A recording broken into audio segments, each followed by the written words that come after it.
ইতিমধ্যে আপনাদের জানিয়ে রাখি, গতকাল রাতেই মোথাবাড়ি কাণ্ডে অনুসন্ধান রিপোর্ট দিল্লি পাঠালো এনআইএ। আরো একবার আপনাদের জানিয়ে রাখি, গতকাল রাতেই মোথাবাড়ি কাণ্ডে অনুসন্ধান রিপোর্ট দিল্লি পাঠালো এনআইএ। মোথাবাড়ি কাণ্ডে তদন্তকারী এনআইএ টিমের প্রধান আইজি সোনিয়া সিং তিনি নয়াদিল্লি গেছেন এবং আপনারা জানেন যে আজই মোথাবাড়ির ঘটনায় সুপ্রিম কোর্টে রিপোর্ট দেবে এনআইএ এবং ইতিমধ্যেই যেমনটা জানা যাচ্ছে গতকাল রাতেই মোথাবাড়ি কাণ্ডে অনুসন্ধান রিপোর্ট দিল্লি পাঠালো এনআইএ। আমাদের প্রতিনিধি আবির দত্ত আমাদের সঙ্গে রয়েছেন। আবির, ইতিমধ্যেই সেই রিপোর্ট মোথাবাড়ি কাণ্ডের অনুসন্ধান রিপোর্ট দিল্লি পাঠিয়ে দিয়েছে এনআইএ। গুরুত্বপূর্ণ বিষয়, এনআইএ কি পাঠালো? দেখো, যেটা জানা যাচ্ছে এনআইএ সূত্র থেকে যে গত কয়েকদিন ধরে মোথাবাড়ি এবং সংলগ্ন অঞ্চলে তাদের বিভিন্ন ছোট ছোট টিমে ভাগ হয়ে যে অনুসন্ধানের জন্য যে তথ্য প্রমাণ সংগ্রহের প্রক্রিয়া তারা চালিয়েছে, সেই প্রক্রিয়া চালানোর পর গতকাল রাত্রিবেলা বিডিও অফিসে প্রায় 40 জন বিএলওকে ডাকা হয়েছিল মোথাবাড়িরই, তার মধ্যে 22 জন, যে মোথাবাড়ির 22 জন বিএলওদের কাছ থেকে জিজ্ঞাসাবাদের সঙ্গে সঙ্গে বেশ কিছু নথিও তারা কপি নিয়েছেন। এবং এরপর যেটা জানা যাচ্ছে যে গতকাল যে টিম কাজ করছে মোথাবাড়িতে, সেই টিমের তরফ থেকে একটি রিপোর্ট তৈরি করা হয়েছে, যে রিপোর্ট সুপ্রিম কোর্টে জমা দেওয়ার কথা। সেই রিপোর্ট পাঠানো হয়েছে এনআইএ কলকাতা অফিসে। এখান থেকে আইজি সোনিয়া সিং তিনি দিল্লি উড়ে গিয়েছেন বিমানে এবং সেখানে তিনি আজকে উড়ে গিয়েছেন যেটা জানা যাচ্ছে, এবং সেখানে গিয়ে আজকে সেই রিপোর্ট তিনি নিয়ে গিয়েছেন। অর্থাৎ যেটা আগে থেকে এনআইএ এর তরফ থেকে যেটা বিষয়টা জানানো হয়েছিল যে অনুসন্ধানের নির্দেশ তাদের কাছে এসছে এবং সেই অনুযায়ী তারা অনুসন্ধান করেছেন। ঠিক বিচারকদের ওপরে যে হামলা, সেই হামলার ঘটনাটা কি এবং কেন, সেই বিষয় নিয়ে তথ্য সংগ্রহ করার পরেই সেই বিষয়টা রাখা হয়েছে। সূত্র মারফত জানা যাচ্ছে 25 পাতার এই রিপোর্ট, সেই রিপোর্টে পুঙ্খানুপুঙ্খ তথ্য তুলে ধরা হয়েছে। যে একদিকে যেমন পুলিশের বক্তব্য, অন্যদিকে যে বিচারকরা এই ভয়াবহ অভিজ্ঞতার সম্মুখীন হয়েছেন তাদের বক্তব্য, তার সাথে সাথে বিভিন্ন সিসি ক্যামেরার ফুটেজ এবং মোবাইল ফুটেজের পাশাপাশি ঠিক সেদিনকে এই যে অ্যাজিটেশন ঠিক কোথায় কোথায় হচ্ছিল এবং কেন হচ্ছিল, এবং এরপর কোন রকম উস্কানিমূলক কোনো বক্তব্য ছিল কিনা যারা অভিযুক্ত, তাদেরও মধ্যে বেশ কয়েকজনের কিন্তু সঙ্গে কথাও বলেছিলেন এনআইএ এর আধিকারিকেরা। অর্থাৎ সমস্ত কিছু নিয়ে এই ঘটনার নেপথ্যে কি আছে প্রাথমিকভাবে অনুসন্ধান করে যেটা তাদের অনুমান, সেই বিষয়টাই লিখে পাঠানো হয়েছে। সেই রিপোর্ট ইতিমধ্যে দিল্লি পাঠানো হয়েছে এনআইএ এর তরফ থেকে। আইজি সোনিয়া সিং, যিনি কলকাতা অফিস থেকে পুরোটাই তত্ত্বাবধানের পুরোটাই রেখেছিলেন পুরো অনুসন্ধান প্রক্রিয়াকে, তিনি সম্পূর্ণ রিপোর্ট নিয়ে গিয়েছেন এমনটাই জানা যাচ্ছে এনআইএ সূত্রে। ধন্যবাদ। মালদার মোথাবাড়ি কাণ্ডের ঘটনায় আজ সুপ্রিম কোর্টে রিপোর্ট জমা দিতে চলেছে এনআইএ। ইতিমধ্যেই কিন্তু সামনে এসেছে মোথাবাড়িতে গত বুধবার যে বিভীষিকাময় রাতের সেই সিসিটিভি ফুটেজ, যে সিসিটিভি ফুটেজে কিন্তু স্পষ্ট দেখা যাচ্ছে কিভাবে ঘন্টার পর ঘন্টা বিচারকরা সেই বিডিও অফিসে আটকে ছিলেন এবং তারপর যেভাবে বিক্ষোভের পর পুলিশ সুপারের নেতৃত্বে কেন্দ্রীয় বাহিনী তাদের উদ্ধার করে, বিডিও অফিস থেকে বেরোনোর পরেও রাস্তায় হামলাকারীদের ইট বৃষ্টির মুখে পড়ে বিচারকদের গাড়ি। আর উদ্ধারকারী কনভয়ের চালকের সঙ্গে ইতিমধ্যে এনআইএ আধিকারিকরা কথা বলেছেন। হামলার মুখে যে সমস্ত বিচারকরা পড়েছিলেন তাদের সঙ্গেও কথা বলেছেন এনআইএ টিমের সদস্যরা। যেভাবে গত বুধবার বিক্ষোভের জেরে বিডিও অফিসে বন্দী থাকতে হয়েছিল জুডিশিয়াল অফিসারদের, এরপর এনআইএ এর হাতে যায় তদন্তের দায়িত্ব এবং ইতিমধ্যেই তদন্ত হাতে নিয়েছেন এনআইএ আধিকারিকরা। সুপ্রিম কোর্টের নির্দেশ ছিল আজই কিন্তু এই ঘটনায় সুপ্রিম কোর্টে রিপোর্ট জমা দেওয়ার কথা এনআইএ এর। আমাদের প্রতিনিধি সৌভিক মজুমদার এই মুহূর্তে রয়েছেন আমাদের সঙ্গে। সৌভিক, ইতিমধ্যেই বুধবারের যে ভয়াবহ ঘটনা ঘটেছিল মোথাবাড়িতে, তারপর সুপ্রিম কোর্টের একেবারে কড়া পর্যবেক্ষণ ছিল। যে ঘটনা ঘটেছে তা কিন্তু জুডিশিয়াল অফিসারদের মনোবল ভেঙে দেওয়া এবং সুপ্রিম কোর্টকে চ্যালেঞ্জ জানানোর নিকৃষ্ট প্রচেষ্টা। তারপর এনআইএ আর সুপ্রিম কোর্টের রিপোর্ট জমা দিতে চলেছে। দেখো, তুমি জানো যে সুপ্রিম কোর্টের নির্দেশ ছিল যে জাতীয় নির্বাচন কমিশন তারা ঠিক করবে যে কোন তদন্তকারী সংস্থাকে এই মামলার ভার তারা দেবেন। জাতীয় নির্বাচন কমিশন মনে করলে এই মামলার ভার সিবিআই কেও দিতে পারতেন বা এই মামলার ভার এনআইএ কেও দিতে পারতেন। তারপরে আমরা দেখলাম যে জাতীয় নির্বাচন কমিশনের তরফ থেকে সেই দিনই ঠিক করা হলো যে এই মামলার ক্ষেত্রে তারা তদন্তভার এনআইএ কে দেবেন, এবং তারপরে আমরা দেখলাম যে এনআইএ কিন্তু অত্যন্ত দ্রুত পদক্ষেপ করলো এবং এই তদন্তভার হাতে পাওয়ার সঙ্গে সঙ্গেই তারা কিন্তু সেখানে অর্থাৎ ঘটনাস্থলে গিয়ে তারা উপস্থিত হলেন।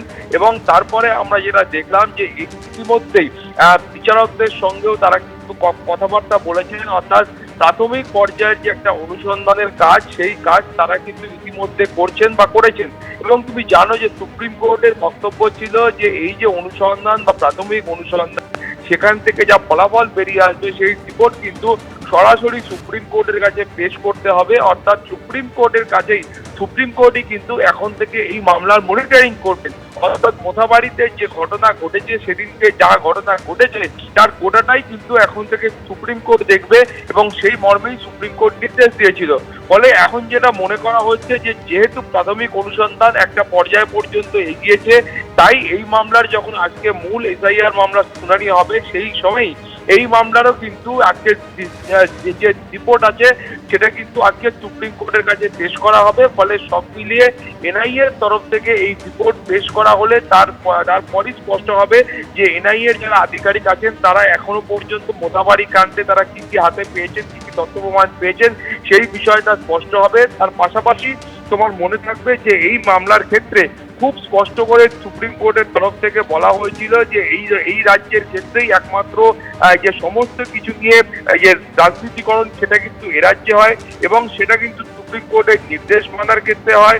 এবং এক্ষেত্রে এটাও খুব স্পষ্ট করে বলা হয়েছিল যে এটা পশ্চিমবঙ্গ হলো সব থেকে বেশি পোলারাইজড একটা রাজ্য বা স্টেট। ফলে সব মিলিয়ে বুঝতে পারছো যে এই যে মোথাবাড়ির যে ঘটনা, সেই ঘটনা কিন্তু এ রাজ্যের পক্ষে, পুলিশ প্রশাসনের পক্ষে অত্যন্ত অস্বস্তির ছিল। তার পাশাপাশি সুপ্রিম কোর্ট তারাও কিন্তু কড়া মনোভাব দেখিয়েছিলেন মাননীয় বিচারপতিরা। তার কারণ ছিল, তুমি জানো যে সুপ্রিম কোর্টের তরফ থেকেই এই এসআইআর যে প্রক্রিয়া ছিল, সেই প্রক্রিয়া সুস্থভাবে করবার জন্য এবং কারো যাতে কোনো অভিযোগ না থাকে সেইটাকে একেবারে সুনিশ্চিত করবার জন্য পশ্চিমবঙ্গের যে বিচার বিভাগ ছিল সেই বিচার বিভাগকে সক্রিয় করা হয়েছিল। এবং তারপর আমরা দেখতে পেয়েছিলাম যে প্রায় 700 জন মাননীয় বিচারক তারা এই গোটা এসআইআর প্রক্রিয়ার সঙ্গে যুক্ত ছিলেন।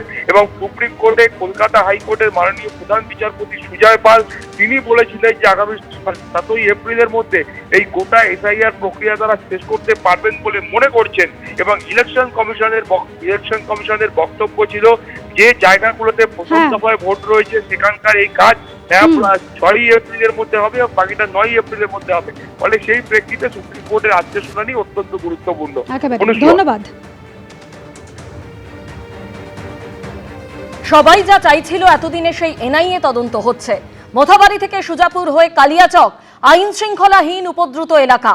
ওই এলাকায় অপরাধীদের ছাড় দিয়ে ভোট লুটেছেন মমতা বন্দ্যোপাধ্যায়। যারা উৎপাত করত তারা এতদিন তার আশেপাশে ঘুরে বেড়াতো, তার নথিও মিলেছে। মোথাবাড়ি কাণ্ডে এনআইএ তদন্ত প্রসঙ্গে বললেন দিলীপ ঘোষ। এনআইএ তদন্ত হচ্ছে। একদিন যেটা সবাই চাইছিল যে ওই এলাকাটা মোথাবাড়ি থেকে সুজাপুর থেকে কালিয়াচক পুরোটা উপদ্রুত এলাকা, আইন শৃঙ্খলাহীন। আর এগুলো দেখিয়ে মমতা ব্যানার্জি একদিন ভোট নিয়েছেন ওদের ছুট দিয়ে।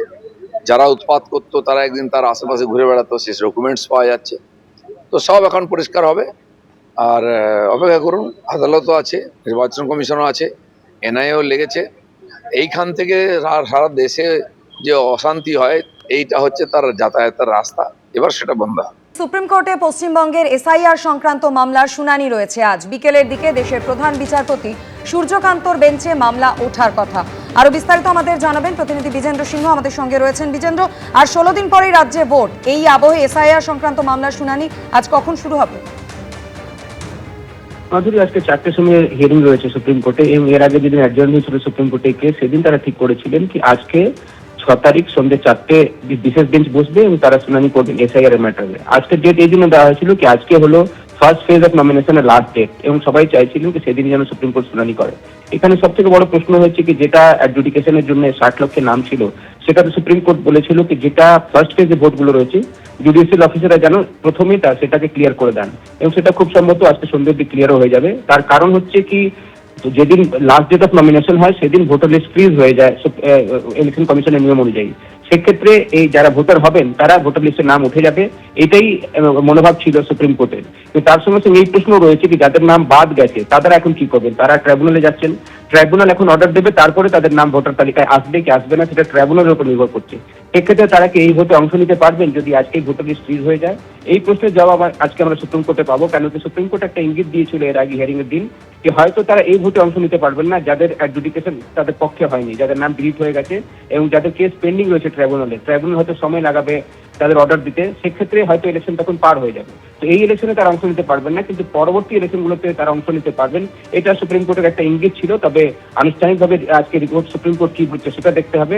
আরো একটা উদাহরণ দিয়ে যদি আমি বলি মাধুরী, সেটা হলো রাতুয়া 48 নম্বর বিধানসভা কেন্দ্র, সেখানে কংগ্রেস প্রার্থী করেছে মোহাম্মদ মুতাইবুর আলমকে। তার নাম গত শুক্রবার ডিলিট হয়ে গেছে। এখন তিনি যদি ভোটারই না হন তাহলে তিনি প্রার্থী কি হবেন? আজকে 3টে অব্দি নমিনেশনের লাস্ট ডেট রয়েছে ফার্স্ট ফেজের, এবং তার আইনজীবী এখন সুপ্রিম কোর্টে দ্বারস্থ হয়েছেন কি যদি সুপ্রিম কোর্টের আগে নির্দেশও দিয়েছিল যে প্রার্থীদের নাম যেন আগে ক্লিয়ার করে দেওয়া হয় এডুকেশনে, তার নাম ডিলিট হয়ে গেছে শুক্রবার। এখন ট্রাইব্যুনালে যাওয়ারও সময় নেই তার, আজকে 3টে সময় অব্দি নমিনেশনের টাইম রয়েছে। একটা ক্যান্ডিডেটের এর আগে আমরা দেখেছি ফারাক্কার নাম ক্লিয়ার হয়েছে গতকাল, যিনি আজকে নমিনেশন ফাইল করবেন কংগ্রেসের, সেটা সুপ্রিম কোর্টের অর্ডারের পরে হয়েছিল। কিন্তু আরো একজন কংগ্রেসের প্রার্থী আজকে সুপ্রিম কোর্টে দ্বারস্থ হয়েছে, রাতুয়া থেকে কংগ্রেসের প্রার্থী মোহাম্মদ মুতাইবুর আলম। তার নাম গত শুক্রবার ডিলিট হয়ে গেছে অ্যাডজুডিকেশনে, এখন তিনি ভোটার লিস্টে নয়। সেক্ষেত্রে যদি ভোটারই না হন তাহলে তিনি নমিনেশন করে ফাইল করবেন। এটা নিয়ে তারা আজকে সুপ্রিম কোর্টে আসছেন, এখন দেখতে হবে সুপ্রিম কোর্ট তার ক্ষেত্রে কি নির্দেশ দেয়। ধন্যবাদ বিজেন্দ্র। এবিপি আনন্দ, এগিয়ে থাকে, এগিয়ে রাখে।